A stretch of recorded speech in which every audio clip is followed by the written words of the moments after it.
ಸಂಕಷ್ಟದಲ್ಲಿರುವ ಯುವಕರಿಗೆ ಸ್ಥಳೀಯ ಶಾಸಕ ಲಕ್ಷ್ಮಣ್ ಸವದಿ ವಾಟ್ಸಪ್ ಕರೆ. ಬೆಳಗಾವಿ ಜಿಲ್ಲೆ ಅಥಣಿ ಮತಕ್ಷೇತ್ರದ ಅಥಣಿ ಮೂಲದ 3 ಯುವಕರು ದುಬೈನಲ್ಲಿ ಸಿಲುಕಿಕೊಂಡಿರುವ ಹಿನ್ನೆಲೆಯಲ್ಲಿ ಆತಂಕದ ವಾತಾವರಣ ನಿರ್ಮಾಣವಾಗಿತ್ತು. ಸಂಕಷ್ಟದಲ್ಲಿರುವ ಯುವಕರಿಗೆ ಸ್ಥಳೀಯ ಶಾಸಕ ಲಕ್ಷ್ಮಣ್ ಸವದಿ ವಾಟ್ಸಪ್ ಕರೆ ಮಾಡಿ ಧೈರ್ಯ ತುಂಬಿದ್ದಾರೆ. ಅಥಣಿ ತಾಲೂಕಿನ ಶಶಿಕಾಂತ್ ಸೇರಿದಂತೆ 3 ಯುವಕರು ದುಬೈನಲ್ಲಿ ಕೆಲಸದ ನಿಮಿತ್ತ ತೆರಳಿದ್ದ ವೇಳೆ ಅನಿವಾರ್ಯ ಪರಿಸ್ಥಿತಿಯಿಂದ ಸಿಲುಕಿಕೊಂಡಿದ್ದಾರೆ ಎಂಬ ಮಾಹಿತಿ ಲಭ್ಯವಾಗಿದೆ.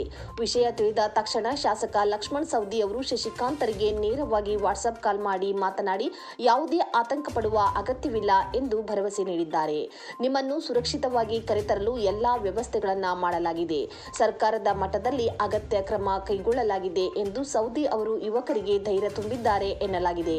ಕುಟುಂಬದ ಸದಸ್ಯರು ಕೂಡ ಈ ಬೆಳವಣಿಗೆಯಿಂದ ನೆಮ್ಮದಿ ಕಂಡಿದ್ದು ಶೀಘ್ರದಲ್ಲೇ ಯುವಕರು ಸುರಕ್ಷಿತವಾಗಿ ಊರಿಗೆ ಮರಳಲಿದ್ದಾರೆ ಎಂಬ ವಿಶ್ವಾಸ ವ್ಯಕ್ತಪಡಿಸಿದ್ದಾರೆ.